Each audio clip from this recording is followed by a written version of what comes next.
for all the great work that you do. There are a lot of people here who are dealing with mental health issues and suicide. So I'm so fortunate to be here to understand more about what Nevada is doing for their people in their community. In particular, I want to thank Richard Egan and Heather Shute who are here today for supporting. I want to give another special shout out to my man from the OJs. He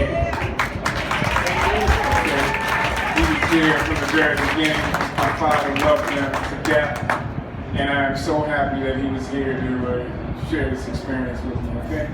So thank you guys very much, and I look forward to all the Soul Train weekend that we're about to experience. Okay? Thank you.